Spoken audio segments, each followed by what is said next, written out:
Let's pick up where we left off. So I think I literally threw this slide up and then we ran out the door. Chemical weapons were another one of the things that the Europeans try in hopes that this is going to be the magic bullet, that this is going to be the thing that's going to finally give them victory in World War I. It wasn't. And it wasn't, and in fact it just made things even more horrific. And as we were mentioning, anybody who's done mop gear training, it's extremely uncomfortable, slightly claustrophobic, it sucks. And again, it just made things worse. There's no other way of putting it, it just made things worse. Now, if you actually made it across no man's land into the other guy's trenches, what you were faced with was brutal hand-to-hand combat, such that had not been seen almost since the Middle Ages. This is the model 1917, and this is the model 1918 US trench knives. And you can tell pretty clearly what they're intended to do. It's not just about stabbing, it's about beating the living daylights out of your opponent, okay? It's a horrific, horrific situation. And if that's not fun enough, there was such a thing as trench clubs. Guys would literally take pieces of wood, the equivalent of like baseball bats, but obviously we were the only ones who had played baseball, so nobody else had that. Yes, and now this is obviously a repro, so it's much nicer than the real ones would have been. Imagine a baseball bat with most of the fat side cut off and then pound nails through so that they're all sticking out like a porcupine, and you use this to club guys. It was a really, really horrific situation. So again, this is why I say for soldiers, this is the worst war in history, because it really has all the elements of everything bad that you could have happen, all happening together. So you got the heavy artillery, you got the chemical warfare, you got the trenches, you got the racks, you got brutal hand-to-hand combat, and just one thing after another, after another, after another, after another. Wasn't it like, I remember like the famous trench shotgun? Was that like so effective the Germans wanted to ban it? Mm-hmm. Yeah, the Germans tried to claim that shotguns were illegal under the Geneva Convention, but in fact they weren't. And so the Americans used them pretty regularly. The problem with shotguns was the shells. It's a wet environment. And so shotgun shells, they had a lot of problems with shotgun shells misfiring or jamming in the mechanism and then rendering the shotgun useless. So when it worked, it was a devastating weapon at close range.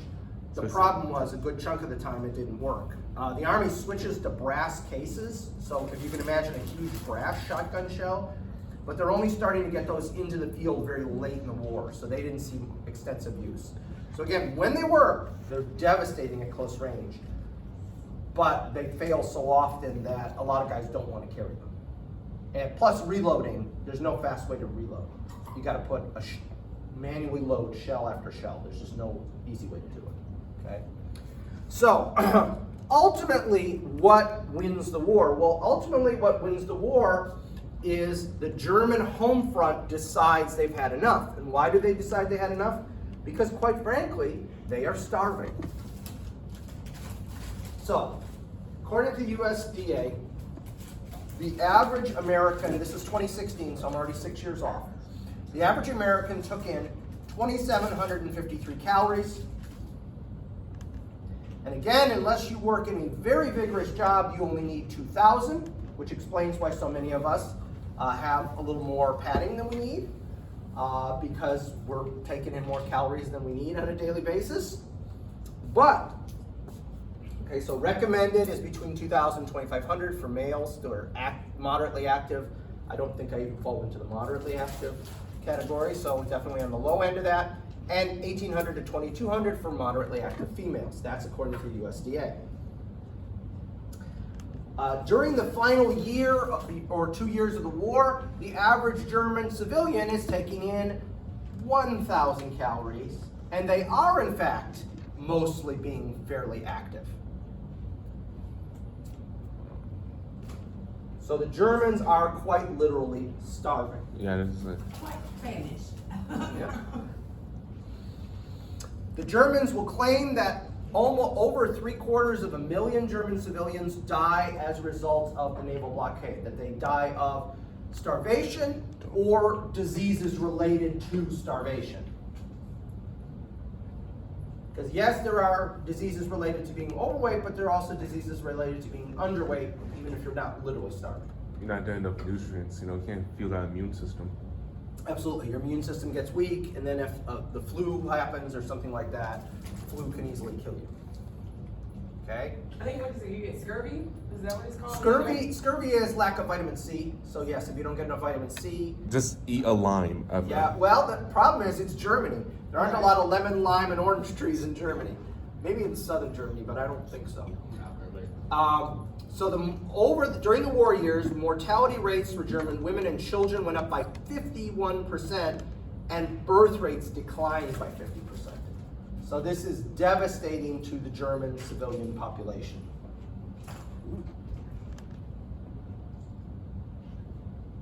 Well, I'm certainly sympathetic to these civilians.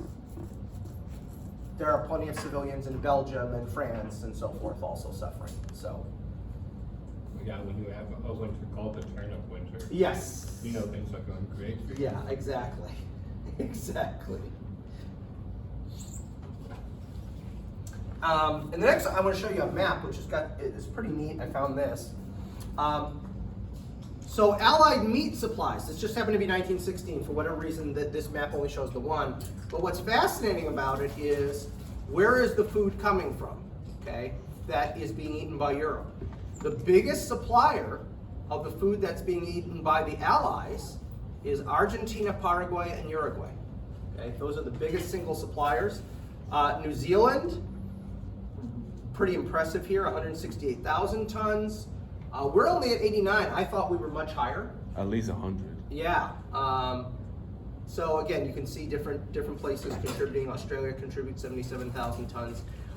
The thing with, mostly this is Argentina, though obviously Uruguay and Paraguay contributing, beef. Because other than the United States, the biggest consumers of beef in the world are Brazil and Argentina. And so that's those are like the number 1, 2, and 3 today, consumers of beef. I'm about to say it's not filet mignon and New York strip. No. What are they doing? The scraps? It's lesser cuts, let's say that. It's lesser cuts. And for Australia and New Zealand, it's almost always going to be sheep, so lamb. Okay, which some people love, some people don't like. I love lamb. I think it's delicious. Some people find the taste just too strong. But so yeah, you're getting mutton from here, and you're getting beef from here. And then probably with the Americans, it's probably almost exclusively grain, because we're shipping them tons of wheat and corn and stuff like that. It has 120 to Lamb, yeah. And again, some people don't find it appetizing. My daughters don't like it. My wife will make it. Put it in gyros. There you go. Okay, so let's talk about us. So this is all going on before we're involved, all right? All of this has happened before we're getting involved. Let's talk about us. How prepared are we? Well, we're not prepared, hence the title of this slide. It's unpreparedness. So we had that punitive expedition in Mexico, all right? And that really did a lot to demonstrate how unprepared we were in a lot of ways. How we think we're gonna be okay, but we could barely get 3 brigades into Mexico. We're talking like 12,000 guys we had trouble supporting. How are we gonna send 1 million guys to Europe when we had trouble supporting 10, 12,000 people in Mexico, which is just across the border? That's gonna be an issue.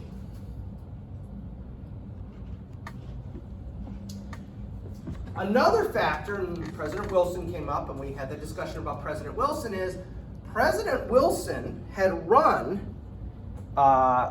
in 1916 on, he kept us out of the war. So any effort by the Army or the Navy to improve, to modernize, to do any of those things is met by Wilson saying, no, I'm up for re-election. I'm never going to get elected on a platform of going to war. So, no, you can't do this, you can't do that, you can't be more prepared.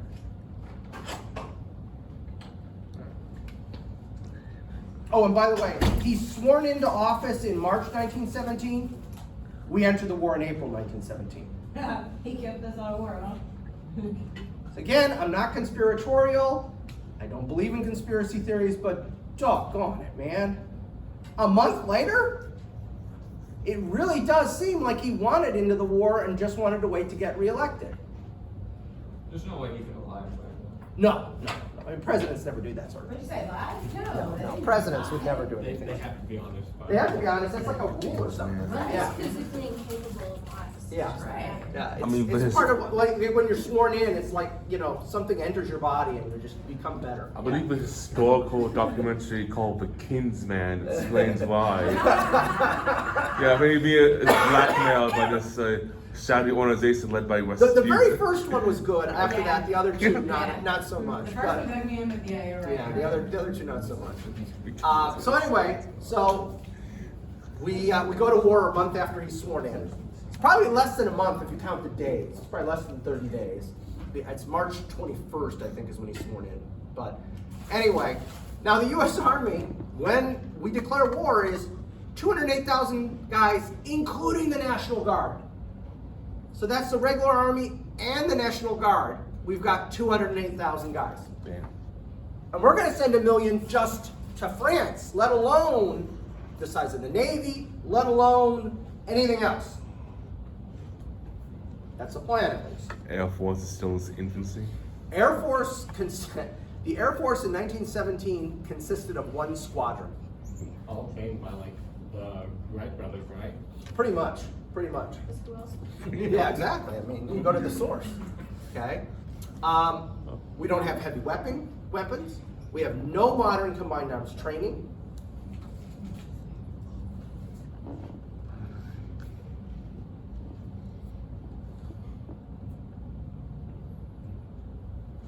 We are woefully unprepared.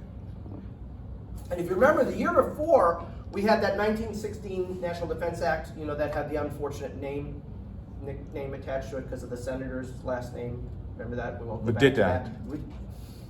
Okay, I wasn't Somebody gonna just say found a that. reason to say it. Yeah, we're just gonna keep moving because that whole thing diverged into people with wacky names, and I don't want to go there again. Okay. So now there were a couple positive things that came out of that. The ROTC, the Reserve Officer Training Course, that exists to this day, actually comes out of the 1916 National Defense Act. Well, now, Sorry. be nice. Sorry. Plus, for the first time in American history, the Army has its own reserve, not the National Guard, because remember the distinction. National Guard can be called up by governors, and for the president to call up the National Guard, that's a larger thing. Whereas the organized reserve, as it was called then, could be called up anytime people want, anytime the president wants, he can call the reserves. Okay, the requirements are different. So you mean during national disasters, the governors can activate the National Guard before the president can? Yes. Is that how that works? Yes, it's actually easier for them. Oh, It okay. requires more steps for the president to do it.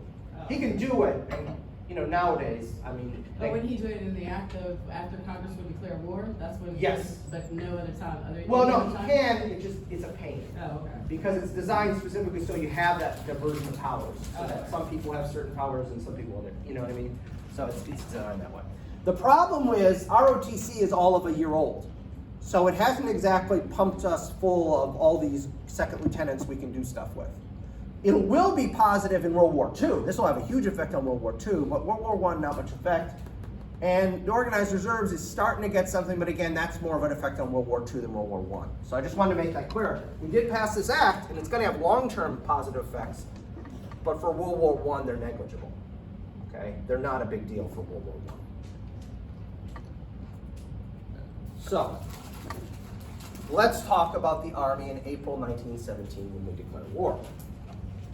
So as I mentioned, a grand total of 108,000, 18,000 officers, 190,000 enlistment. That's how it's broken down. At the same time, we know those are the numbers. This is the estimate of what we need for this war. 200,000 officers and 3 to 4 million enlisted men.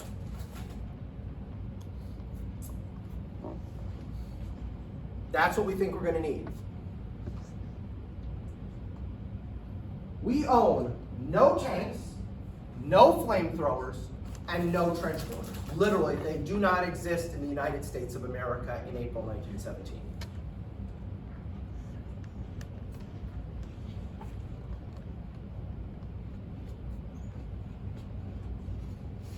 Guess we didn't really need it. Who we don't do a war with? Canada? Well, that's the thing. Canada and Mexico, you don't need to worry. There are only 55 operational aircraft in America, one squadron, all of which are obsolete by European standards, and 75 pilots in the United States Army Air Service. It's not the Air Corps yet, and it's certainly not the Air Force. 55 aircraft, 75 pilots. It's important to remember how new flying is. It's scarcely 10 years old. So the fact that there aren't a lot of pilots, that really shouldn't be that shocking. I mean, a technology that's been around for 10 years, how many people are going to be experts in that technology? And what the U.S. is quickness to adopt new technologies. Yes, yeah, especially in the military. The civilian world is actually better at adopting new technology than the military is. We do have 1,600 machine guns. The problem is they're all considered obsolete by European standards. What does that mean exactly by European standards? Like they're not gonna land there, no warheads on foreheads type thing? They were designed, they were like the first generation of machine guns. And so they are going to have a very difficult time doing sustained fire. Okay. Like they'll fire a few hundred or 1,000 rounds and they're gonna start to overheat, parts are gonna start to break. They really weren't designed for a long time, as you have in World War I, just sometimes shooting with brief respites for like an hour or more. You know, that just, nobody is expecting that.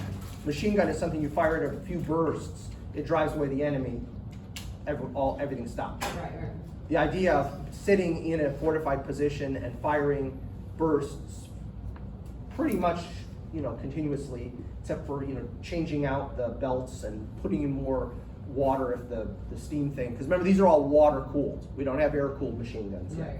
And that's the problem, is some of these first generation ones are air cooled, but the air cooling doesn't work, which is why the barrels overheat. And so, yeah, so you're not gonna take these to combat. You're not gonna take these to combat. We have a whopping 608 field guns and 180 howitzers. So howitzer is a long-range artillery piece. Field guns are shorter-range artillery pieces. That's the entire Army. 788 artillery pieces in the entire Army, almost all of which are likewise obsolete. Now, if I'm starting to understand why our modern military but is so bloated, so we don't get caught in the exact position ever again. It's the pendulum thing. Yeah. In American history, it doesn't, not just the military, almost everything in American history is all about swinging way too far one way. Politically, economically, socially, culturally, we swing all the way to one side. I'm not saying right or left, I'm just saying one side of whatever the argument is. And then everyone goes, well, that's too far. And so what do? Then we go all the way the other way. And then after 10 years, everybody goes, well, that's not right. Like, we can never seem to find that sweet spot. We always overdo it. Whatever we're doing, we overdo it. We don't Because, believe in moderation. yeah, we're not good at moderation. Americans really aren't good at moderation. So we overdo it one way, then we go, no, that's not right. And then we overdo it the other way, and they go, oh, no, that's not right. And then we switch. And if you go through American history on different issues, it always seems like we're swinging way too far to one side or the other. And again, I'm not talking politics, I'm just talking whatever the issue is. You can go to an extreme on any issue, and it's not necessarily political. Okay? Sometimes it is, but not always. Okay? And this is an example, this isn't really political, but that's all we do. So now we've got this bloated budget. We're buying junk we don't need nowadays.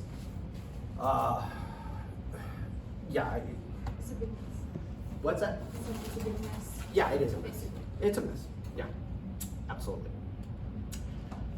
There's no senior command experience because nobody's led a division or a corps or an army.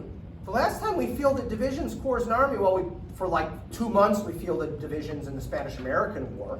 That wasn't much of an experience. You didn't learn much if you were a general trying to learn from that. So again, unless you can find some like 80-year-old Civil War veteran You got nobody with senior command experience in the Army. And staff, again, we formed that the general staff, remember, in 1916. We formed it, but what is it? We don't know. We're just making it up as we go along. Okay, and we didn't get it, we don't have it right today, let alone in 1917, the year after we formed the general staff for the first time. Okay, we're clueless. Basically, this is a 1914 Army thrust into the 1917 battlefield. So if you were to look at the Europeans, they would have had some of the same problems, not the exact same problems, but they would have had some of the same problems back in 1914. But they've had 3 years to learn, gain experience, get new weapons, get new technology, etc. Whereas we are just being thrown, here you go. It's like teaching it, the whole teaching a kid to swim by throwing him in the deep end, which I don't recommend. That usually involves near drownings, okay? And that's what we do. We throw the baby in to the deep end and say, swim! And yeah, we don't do a very good job, okay? We do get out of the pool. We don't drown, but we're not thrilled with the result. Let's put it that way. So we're going basically from a frontier constabulary, which was out in the plains, the Indians, all that, to a modern war in a relatively short period of time. And you might say, well, wait a minute, what about the Philippines and all that? What are we doing in the Philippines? How different is that from being out in Montana in 1880 or Wyoming in 1875? It's kind of the same thing, isn't it? You're policing the frontier. The frontier just happens to have moved to the Philippines. So even the guys who've got experience in the Philippines, in either the Moro War or the shorter Philippine-American War, their experience is pretty similar to their dads or their uncles who fought in the Indian Wars. They don't have this high-level experience that we need, okay? So let me show you, this is one example of how different it is. This is an infantry regiment, U.S. Army Infantry Regiment in 1916. This is how it's organized and who's in it. So it had 51 officers and 1,500 soldiers. Okay? That was the basic organization. And remember, in peacetime, they were never full strength. This is like the authorized strength. They were never at full strength. But again, on paper, that's what it should look like, right? All of your soldiers are riflemen except for 6 machine guns in what is known as the Provisional Regimental Machine Gun Company. That's it. That's the sum total of what your regiment looks like. Just a bunch of companies with 6 machine guns. Nothing else. Okay? This is what an infantry regiment will look like in 1918 after some experience in the war. 112 officers, 3,720 soldiers, so almost 4,000 men in a regiment. So the regiment is more than twice the size it was back in 1916, just 2 years earlier. Well, just slightly. 16 machine guns are in the regimental headquarters machine gun company. There are 6 Stokes mortars, a modern day mortar. And does everyone, I sometimes I throw out terms, I want to make sure everyone, everyone know what a mortar is? Yeah. Yes. Well, who doesn't? Some yes, some no. Okay, a mortar is a very simple, relatively simple weapon. A Stokes mortar or a trench mortar are the same thing. Stokes is the name of the man who invented it. Mortars historically were these ginormous, short-barreled weapons. And what was important about them is they were for sieges. They were when you were laying siege to a castle or whatever. They fire at a very high angle. They fire at a very high trajectory. So if you're here and the enemy's here, it goes up and comes down relatively close to you. It's not going a far distance, but it's at a high angle, so it affects the top of the building. So you're hitting the top of the building or the fortress or the structure. You're not firing like you fire with a cannon flat against the side. So that's the beauty of a mortar. It goes up and comes down, okay? And in World War I, the British are complaining they don't have any weapon that can deal with these trenches that are relatively close, but they need to get it into the trench. They don't need to fire across. And a man named Stokes, I'm not making this up, you can look this up. He's an English guy who's like in his late 40s, early 50s. He's not in the war because he's too old for it. He literally, in his backyard, designs the modern mortar with some pipes and shotgun shells. okay? And so that's why you see it sometimes referred to as Stokes mortars. Nowadays we just call them mortars because everyone knows what they are because it's been 100 years. But at the time you see them referred to as Stokes mortars or trench mortars, not those big, huge siege cannon Those are the things. ones that you see the guys loading, and they load them and then. Yeah, the guy will drop them and then turn like this, Why do they and they'll do it? pop up. Because they don't want the safety concussion reasons on that their they ears. might blow back, so if it blows back on you, the safety is even, you never know. So what happened is before with the Stokes, before they got modernized, like they used to blow up as soon as they, or it might be a dud and might not go up. So to protect yourself from being blown up, you drop it and then you just turn around so that you protect yourself. 'Cause Yeah. if it's gonna blow up, like, you'll So- rather it blow a blast back on your back or something where you know it'll be. And you got your vest on. Yeah, so that's why you protect your vest. So if you've seen those videos of the guys dropping a thing and then turning like this, Yeah, those are mortars. Yeah. You drop, it's a round that's usually about this long, unless it's really one of the really big ones. You just But they drop it got in, quick. and then poof, it makes like a pop noise. Usually when I see that video of mortars go boom, it just falls right in front. Exactly. Yeah, the Well, fireworks. that happens badly sometimes. What? We did that with fireworks before. My Yes. dad bought one of those fireworks that has like a tube and then you light it and then it shoots up. And yeah. And it felt. I had that happen one time where it fell on its side, and they just started shooting them around. And that was a hair. My wife was very angry with me. But these. Anyway, so 6 mortars, 3 37-millimeter guns, so these are straight firing, small caliber artillery pieces, 144 automatic rifles. Now, this was supposed to be the Browning automatic rifle, the BAR, which some of you might have heard of and is, you know, a very good weapon in a lot of It's respects. just a full auto M1 Grand. A little more complicated than that, but yes, I get what you're saying. But unfortunately, most of these wound up being a French design called the Chachot, which is not a good weapon at all, and the Americans hated it. It was good for what it was. It was cheap, it was mass producible, you know, et cetera, et cetera. And if that's not enough, 270 rifle grenade launchers. Okay, these are adapters you put on the end of a rifle, and instead of loading a bullet around regular cartridge, you load a blank.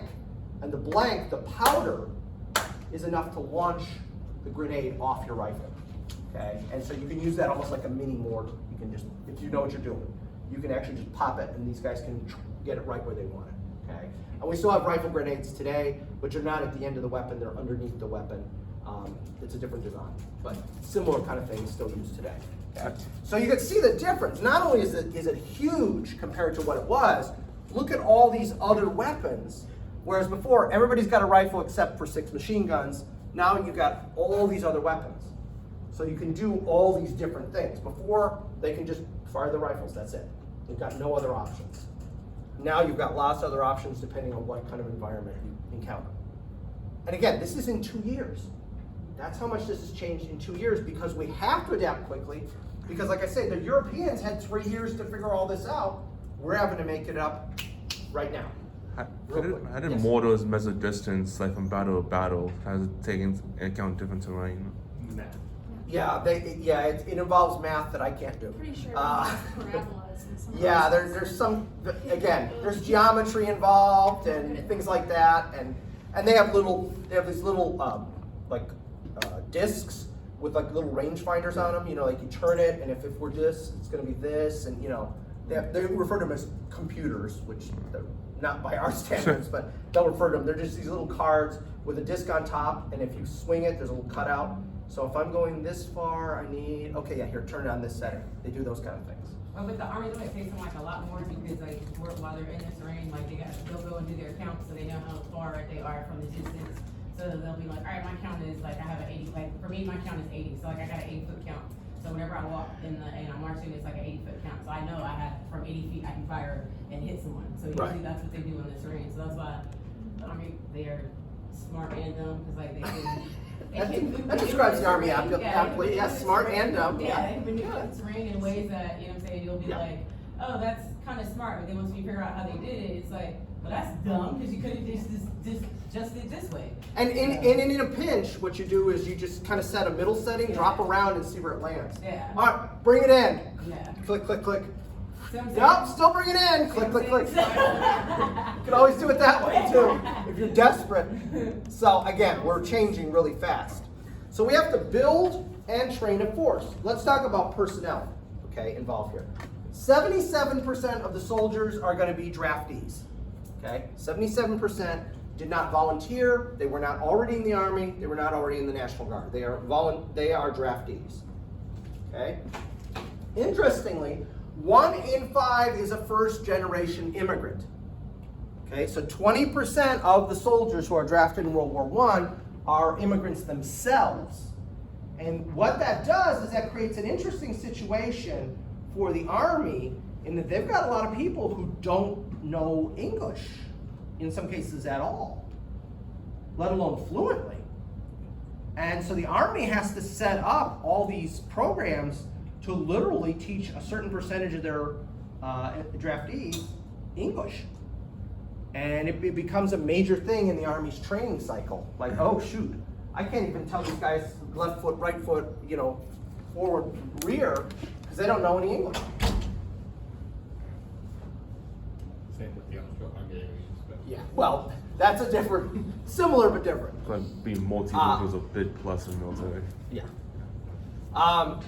There's a grave shortage of experienced officers and non-commissioned officers. So non-commissioned officers are your sergeants. Well, what are you going to do? What they try to do is basically, if you had been in the Army before the war, even as a private, they're going to say, congratulations, you're now a sergeant.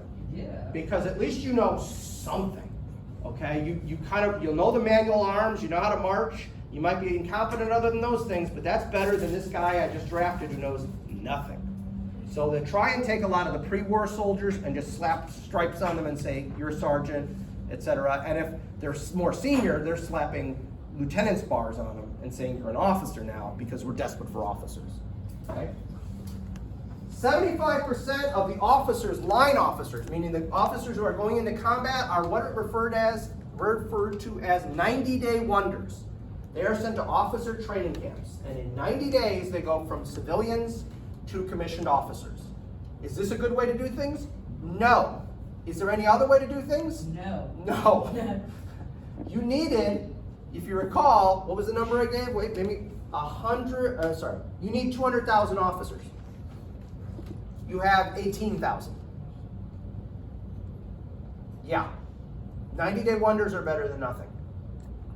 Now, obviously, education plays a role in this, but in World War I, you do not have to have a college education to go to officer candidate school. You merely have to be a high school graduate. Now, that might seem a low bar, but understand, most people do not graduate from high school in 1917. The majority are not high school graduates in America.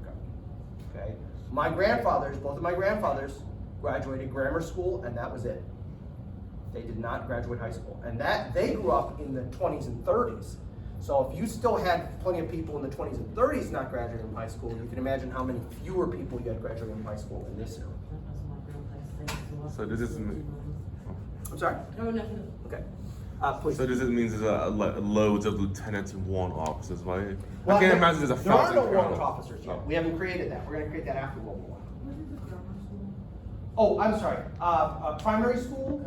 Elementary school? I'm sorry. It was before, like, they had actual elementary, so they really just wanted to learn, like, like A, B, like. Yeah, so how it makes the 1 sound. through 8.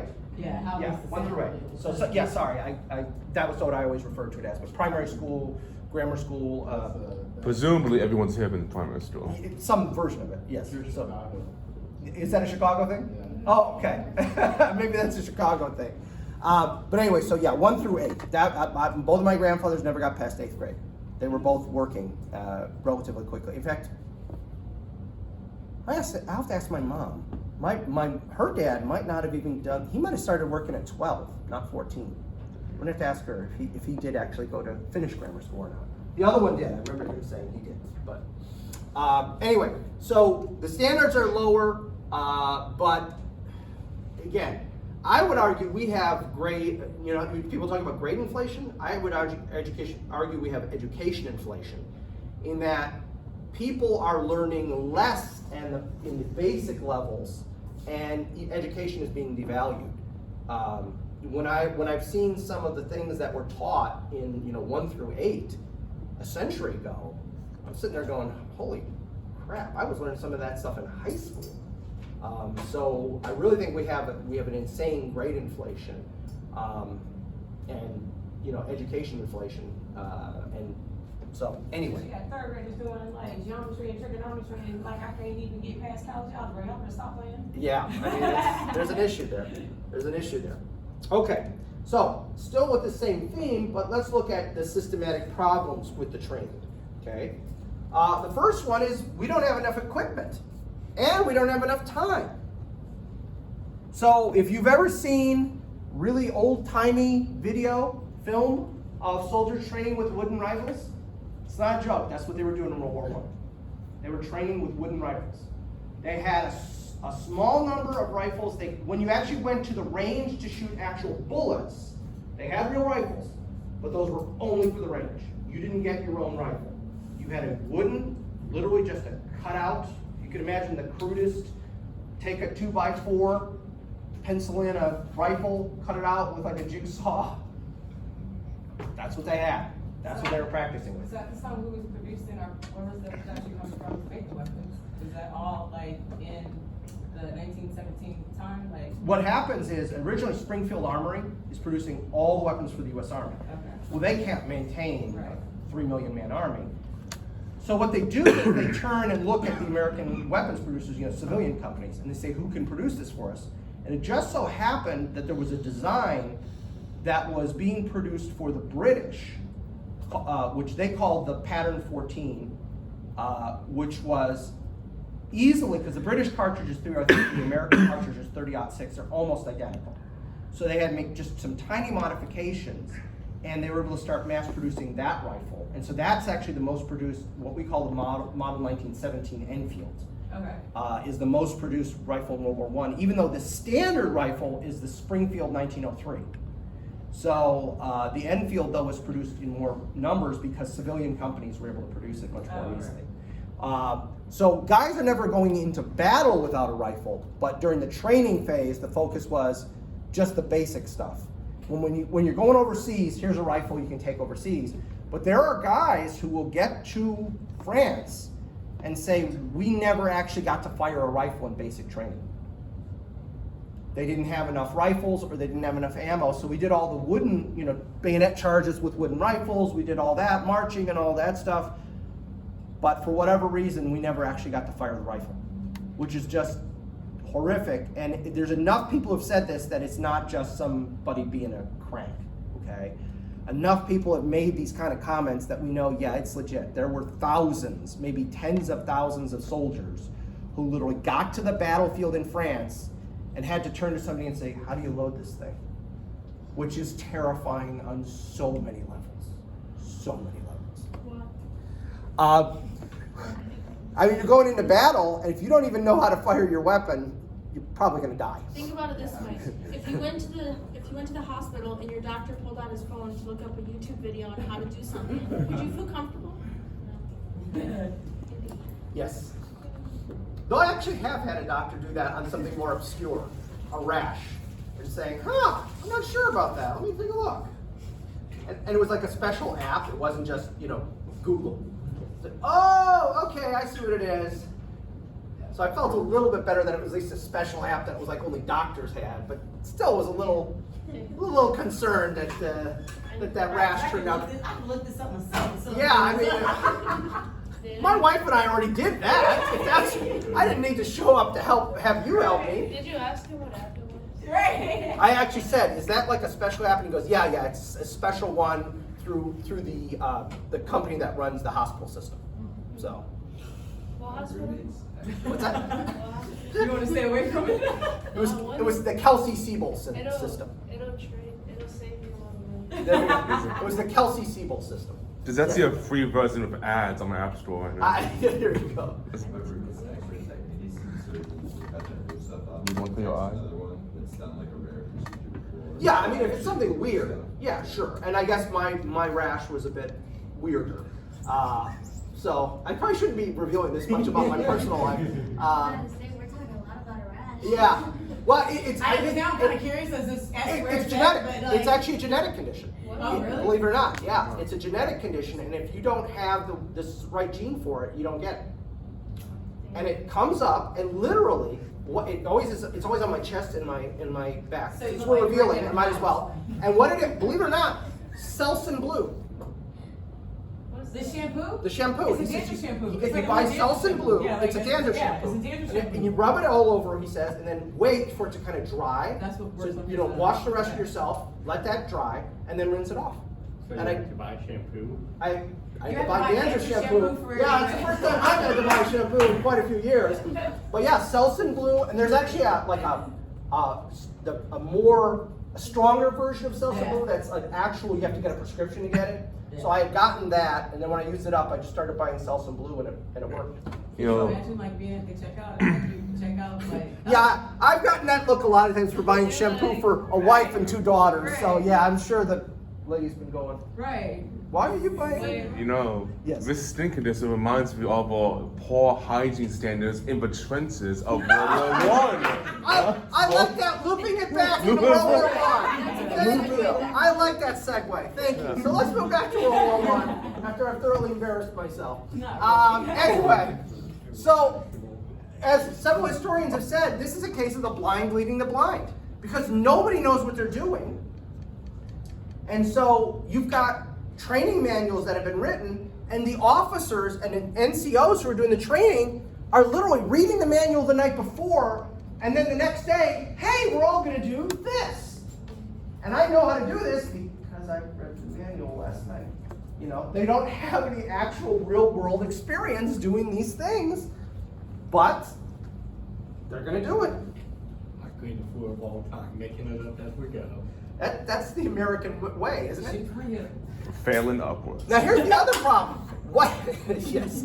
What is our focus? Trench warfare or open warfare?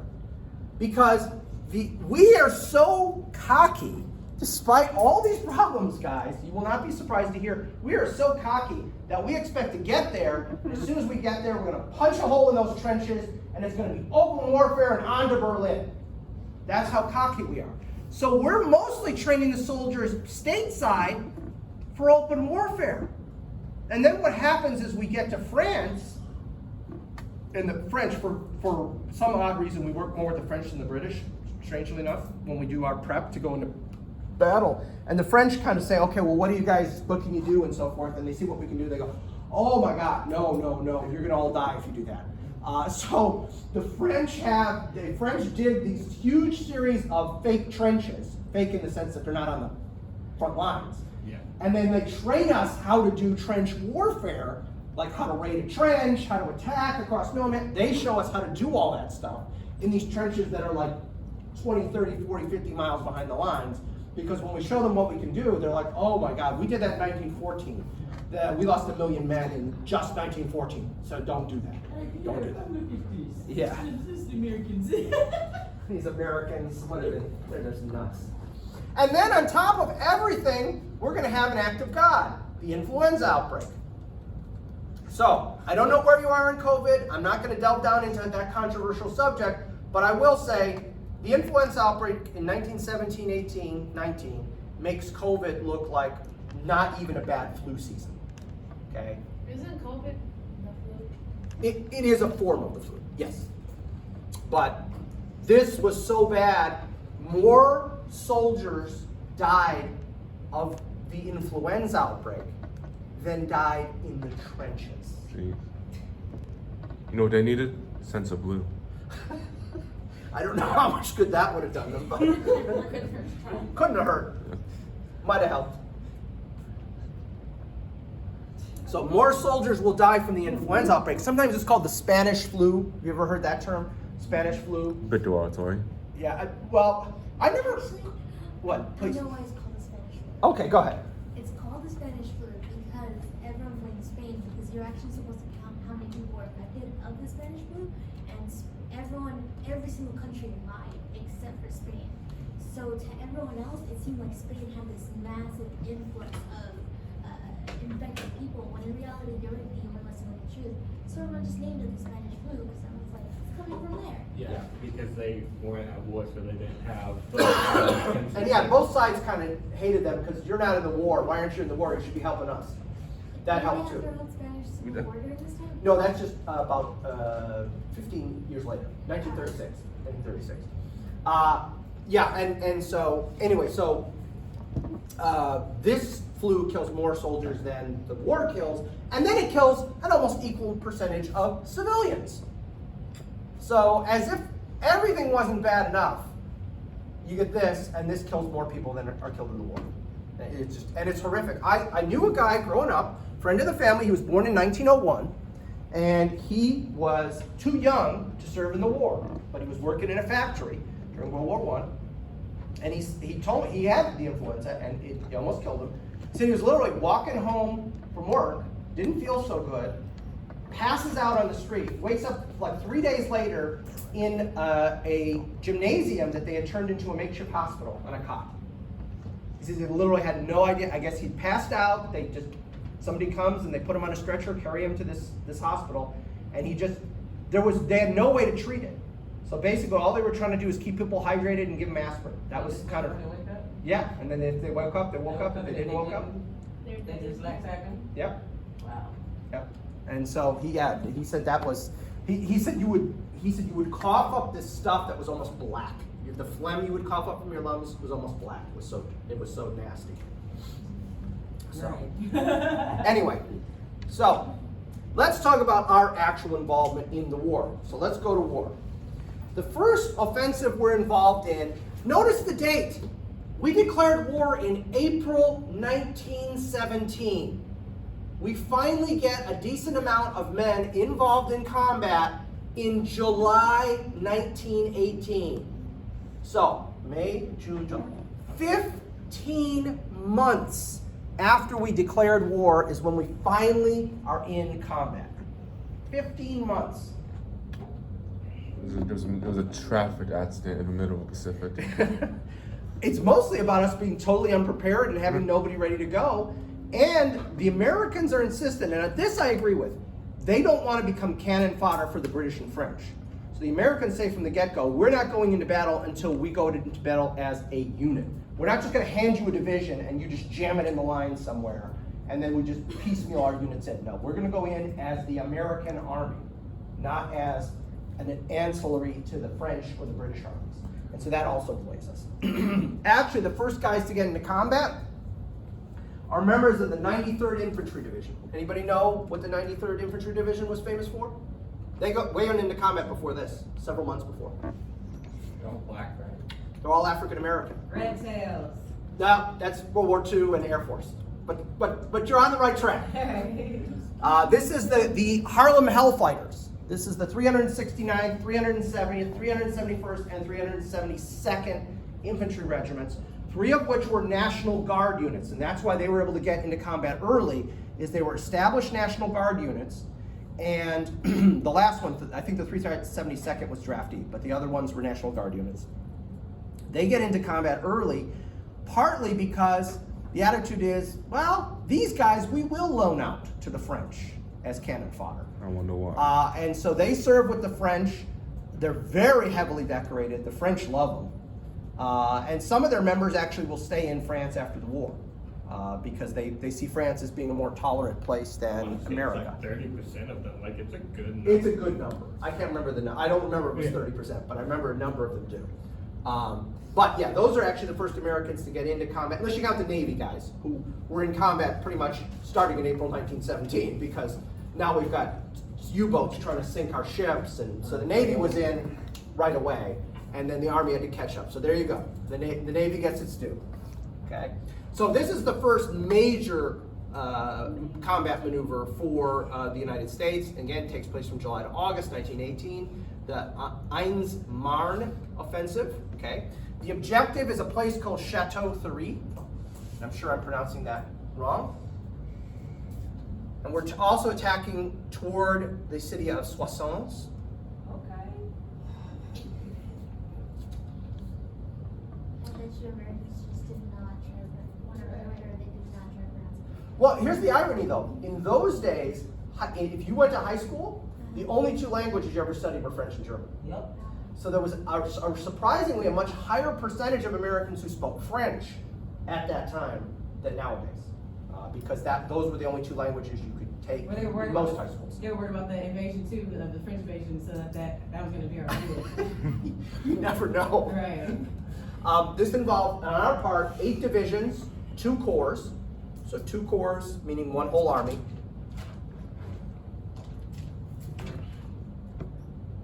Again, it's the first large-scale commitment of U.S. troops. Navy was in early, the 93rd Division was in early, but this is the first large-scale. And I'm not gonna, as you know, we don't do battles much here, so I'm not gonna dissect this too much, other than to say that we wind up with 10,000 casualties in this very first engagement, 3,000 of whom are killed in action. So it's a very serious bloodying right away. And it's a bit of a wake-up call, because that whole, we're gonna punch right through the lines and we'll be in Berlin by Christmas. Ooh, yeah, no, that's not gonna happen. The Americans realize it's gonna be a lot worse than that. I will say that in the 3 conflicts I've been alive and sort of grown up for, every time I predicted it was going to be much worse than it was. So I've never succumbed to that disease, even though the rest of the U.S. Army generally does. So anyway, that's our first try. We're sort of successful, but it's much harder than we thought. It's a wake-up call for the American people and the American Army.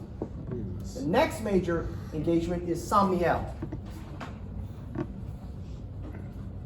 So this is only about a month later.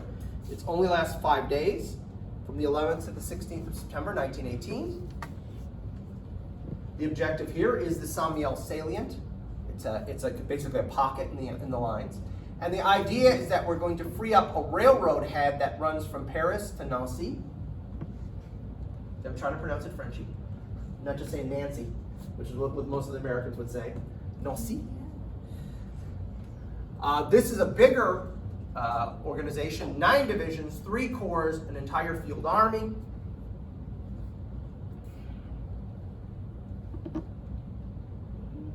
And we very much impressed the Allies because we managed to capture 200 square miles of France. Now, anybody want to guess why we're able to capture so much land after the French and British had barely moved for all those years? Trench wars. Okay. They already exhausted all the Germany. The Germans are pretty much exhausted. They're putting little kids and old guys in the trenches by this point. In fact, the spring offensive of 1918, which we really only got a slight taste of, was the last expenditure of manpower the Germans had. We still lost $10,000. And we still managed to lose 10,000 guys in the previous offensive. We're not talking about that right now. We're talking about what we managed. We're winning now. Yeah. So let's not look to the past, let's look to the future. Okay? Only 7,500 casualties, of which 2,000 are KIA. So clearly, the Germans are at this point broke. They are just broken. They don't have any more reinforcements. They're running out of weapons and ammunition.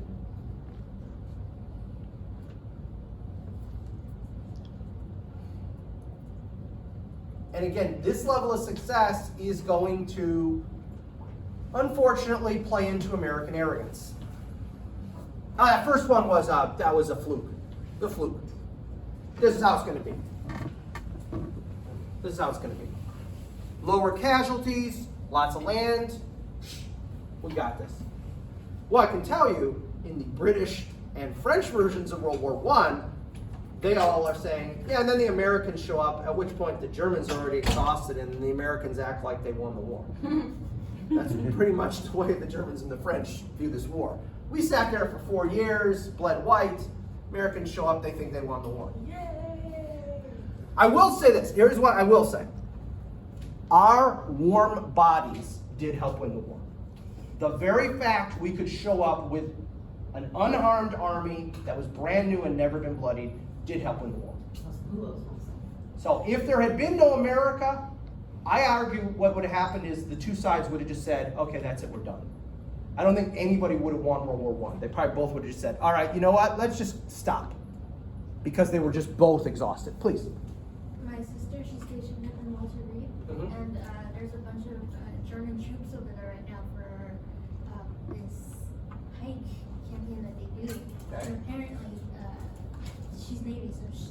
they're just absolutely bullying these German troops. Like, without us, you would have been, just claimed you would have been flying the American flag. So it's something World War II is not forgotten. Yeah. They're just absolute. American troops are brutal. Yeah, yeah. And it's not quite that simple, of course, but Yeah. that's how everybody sees it. Then the last offensive of the war is all the way to the end, to literally the last day, is the Meuse-Argonne offensive. So, the objective here is to sever the main German lines of communication and lines of supply, and to draw the reserves away from the French and British front. We're not the main effort here. In essence, what we're doing is tying up the Germans as much as we can so the British and French can go on the offensive and finish them off. Okay, so we're definitely seen as being a lesser partner. Understandable. 22 divisions, 3 corps, 1 field army, 1.2 million Americans are involved in this last offensive.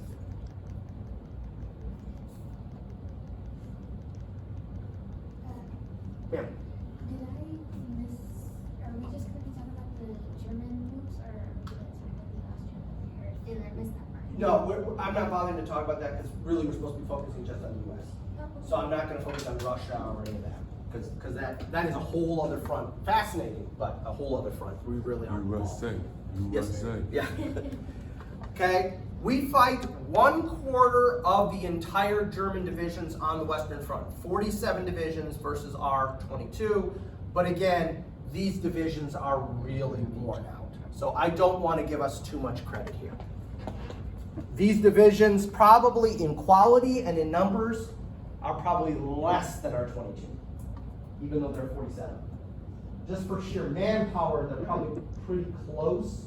And then when you look at how many kids and how many old dudes are in there, like I'm 52, yeah, I'd be serving in one of those divisions, okay? And pretty much 15 and 16 and 17-year-olds also in those divisions, okay? 117,000 casualties. Do remember, it is a almost 3-month-long campaign, so I do want to emphasize that. About 15,000 guys killed, so pretty heavy. Notice now, starting in World War I, the high percentage of casualties that are not killed. Right, that's what I was gonna say. So what was that, the rest due to friendly fire or accidents? or Gas, field? gas, shell fragments, huge factor on the battlefield. Okay. Lots of other things. So Okay. yeah, but gas and artillery are the 2 biggest casualties. That's like, that's a whole chunk of like Oh, yeah. bodies that are missing. Yep. Minus the killed in action, so. Yeah. Oh yeah. But again, more guys are surviving too. That's the big difference in this war as opposed to all other wars before, is the percentage that are getting wounded but not dying from those wounds. And the biggest factor is that you're not having guys die from infection. We know to clean wounds. We're still not 100%. We don't have penicillin yet. We don't have sulfa powder even.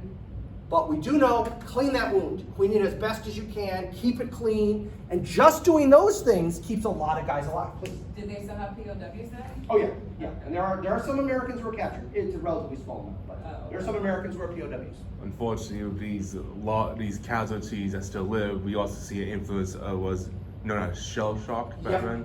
Yes. That Mr. General Patton did not believe. Yeah, no, that General Patton did not believe in.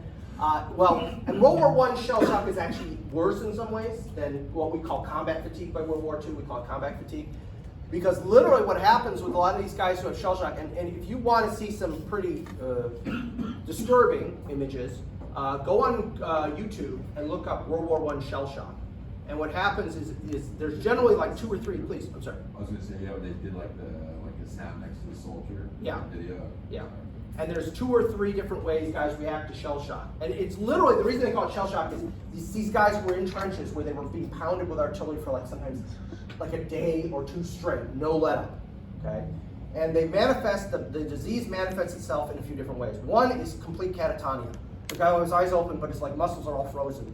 And he's just like, can't move at all. Okay, so that's one method. The other is tremors.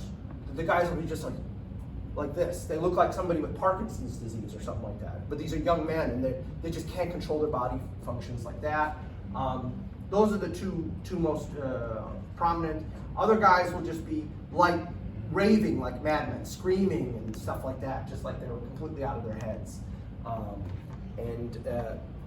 Most of them do eventually recover, but with the recovery is in degrees. There's recovered like you can actually walk and talk, and there's recovered like you can actually function in society. So yeah, if you get a chance, YouTube shell shock, and if it's the original World War I footage, they're pretty horrible. And they, by the way, they found the best way to cure the catatonia, the guys from the electric shock. Oof. Of course, their brains fried. I don't. Electric shock is the best way to cure them. I do love how the time became more sterile as it went on. Yeah. Shell shock, battle fatigue, Yes. operational exhaustion, Yeah. and then now it's post-traumatic stress disorder. Post-traumatic stress, exactly. So let's talk about Muse-Argonne because it is the last big campaign. I want to talk about the good and the bad of this campaign. We did tie up those German reserves. We did exactly what we were supposed to do, and that's good.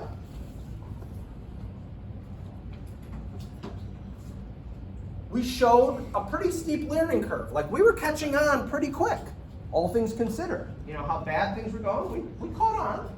We figured it out. Not without severe casualties, but we did figure it out.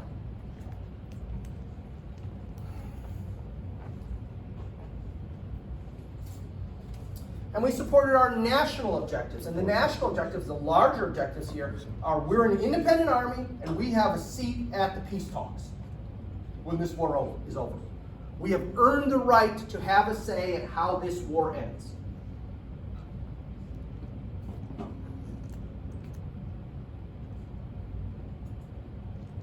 So those are positive. All of those are positive things.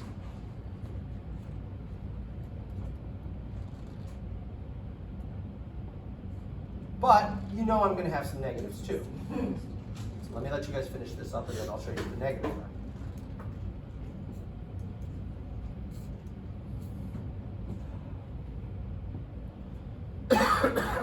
Excuse me. Spanish flu. Now, hopefully not Spanish flu. Because if I start hawking up anything that's black, I'm going to rush myself to the emergency room. My brother managed to get tuberculosis, which is, yeah, I know. Several people are looking at me like, that's still a disease in the first world. Yeah, he got it. He managed to get it somehow. It's He's still in, actually kind of common, like Yeah. more than you think. yeah, he managed to get tuberculosis, and they were able to treat it, but he still technically has it. It's one of those diseases like malaria, where you get it, you got it. It's in your bloodstream. Most people I don't know how you got it on most deployment. people get vaccinated when they're like a baby. Yeah, and he was baptized. Sorry, wrong thing. He was baptized too, but that didn't seem to work. Clearly he needed a lot. He needed that full immersion baptism is what he needed. No, he was inoculated against it. So as was I. So I don't know what happened with that, but yeah, he managed to get that. Vaccine stops the contagion whenever you're infected, but his brother had pretty big. He got it through his own body. Yeah. So anyway, so what's the bad news on this offensive? Well, our infantry artillery coordination is poor. And that means one of two things. Either the artillery is nowhere near you to help you, or the artillery is too close to help you, which means it's falling on top of you. Okay?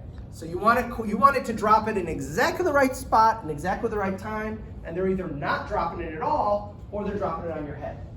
Either of those is not good. Okay? Thank you. 100,000 men out of this 1.2 million men army are listed as stragglers. Now, what is a straggler? In the context of World War I, a straggler is someone who gets detached from his unit. He's not running away, he doesn't go off the battlefield, but he's not with his unit during the offensive. He's kind of wandering about cluelessly. And this becomes a major thing for the army after the war. How did this happen? And it's a combination of factors. There's no one answer. These guys are horribly trained. Okay? So their sergeants and lieutenants were horribly trained. There's no unit cohesion because everybody was horribly trained. It actually is easier than you'd think to get lost and detach from your unit on these battlefields, especially since you usually launch attacks like right at dawn or right before dawn, where you can't see well. The poison gas and stuff means if you're in a mask, kind of trying to see out of those things which keep fogging up, that's an issue.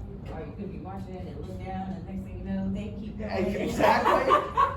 And then last but not least, you really don't want to be in battle that much. You don't want to run away. You're not a complete coward, but I'm not real anxious to be in the first wave or anything, and I'm just going to kind of wander around. I was in the first wave last two. Yeah, or I was in the break. first wave last 2 times, and screw this, I'm not being in the first wave this time. And that's a real factor, and the Army will do a lot to try and alleviate this as an issue in World War II, and you don't see it much in World War II. You really don't. But it's a different war, too. I mean, it's not a trench war, it's a very different war, so. Leadership failures are all over the place. I already kind of alluded to that. And I will point out, by the way, that the majority of officers in World War II are going to be 90-day wonders, too. They're not going to be any better. And the requirement in World War II is still only technically a high school education. They prefer college. So if you've got some college, and you score high enough on the Army, nowadays it's called the ASVABs, but in those days it was called the, I should remember this from my book. It's an acronym, no, it's an intelligence test, right? And if you score high enough on it, you got a high school diploma, boom, they're gonna put you in officer training. If you got some college, but you don't start super high, they'll probably put you in officer training too. So they're willing to take guys who don't have college even in World War II, as long as you're a high school graduate. Okay? But again, leadership failures are a major problem, and in some ways they don't get much better in World War II. It's just a different war. Logistics issues are severe. How bad? Well, by the end of the war, in November, when the war ends, unexpectedly, because that's the other thing, nobody expects the war to end in November. It just kind of, the Germans just all of a sudden say, hey, we want to quit. Everybody's expecting there's going to be a 1919 offensive, we're going to be marching on to Berlin, all that. And the Germans just quit in November. The logistics issues are so severe that they're literally talking about postponing the spring offensive by months because they can't get enough stuff from America to keep everybody supplied. So that wound up not biting us because the war ended abruptly. Had the war not ended abruptly, this would have been a severe issue. Okay? And then lastly, heavy losses relative to us. Compared to the other allies, we didn't lose anything. We barely got a nick. 'Tis but a flesh wound, as Monty Python would say. Okay?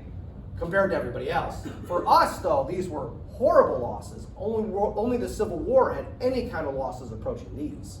Well, that's because all the Civil War losses were all Americans. They're all Americans, exactly, yeah. So ultimately, what did we contribute? Okay, what did we contribute to this war? The AEF is actually in combat from only July to November, and that's a really short period of time. Let's be honest about it. It's a really short period of time. From May to November, so May is when those the 93rd Division guys go into battle. From May to November, we take a total of 320,000 casualties.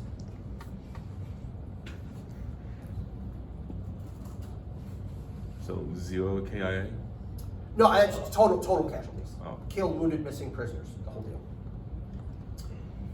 We will hold 80 miles of front, or about 20% of the front, by the end of the war, which is not bad considering we just got there. So we deserve a little credit. 1/5 of credit. You could see it that way. Oops. So, yeah, I mean, we contributed. Do we deserve as much credit as we give ourselves? No. No. Let's be honest, no. World War II, yes. World War I, no. No. World War I was won by the Allies bleeding the Germans and the Germans bleeding the Allies white. That's the reality of it. Now, let's find out why the Germans suddenly surrendered when nobody expected them to. One of the main reasons they did is something called Woodrow Wilson's 14 points. And I'm running out here, so we're only going to talk about this briefly before I'm going to be out of time. Woodrow Wilson had offered, prior to the U.S. entering the war, to become a neutral negotiator. That he was going to help negotiate a peace to this war. Right? And he had set this out as one of his goals all throughout the war. So we can negotiate this, we can work this out. So Wilson publishes what he calls his 14 points for peace in the modern world. What are they? He says, number one, no secret treaties. Everything should be out in the front. See, one of the problems and one of the reasons World War I became so bad is it wasn't obvious who was allied with who before the war started. I mean, some were obvious. The French and the British were on pretty good terms, you knew that. Germany and Austria-Hungary were on good terms. Those were pretty obvious. But some of the other treaties and deals that were made, nobody knew about. Well, what's the point of having a mutual defense pact if you don't tell people? If everybody knows that if you hit me, he's going to hit you back, people are going to be less likely to hit me. But if I don't tell anybody, and then they come up and punch me, and he turns around and punches them back, they're like, "Whoa, hey man, where'd that come from?" Okay? You want to publicize this. Don't mess with me, otherwise he's going to kick your butt. Okay? Unless it's a sneak attack. Unless it's a sneak attack. Then you can't do anything about that. So open diplomacy. Let everybody know what you're doing ahead of time. Okay? What? Again, it just makes it safer for everybody from his point of view. We're all safer if everybody knows where the cards are. Basically, it's a level playing field, so Yeah. everybody knows. Like NATO. Having NATO and Warsaw Pact in the Cold War. You knew if you invaded Poland, you're having all those countries. And you know if you invade West Germany, you're having all those countries. And because of that, we don't have an invasion. If Russia nukes Ukraine. Well, oh God. Yeah, let's not even go down that road. Okay. Freedom of the seas. Everybody should be able to go anywhere they want. People should not be bullying each other on the oceans, telling them where they can and cannot go. Ironically, this is directed more than anybody at the English, because the English are the best navy in the world, and so we're kind of telling the English, hey, we want a piece of the pie. So don't tell us where we can go, and I just ran out of time. But we'll pick up right here.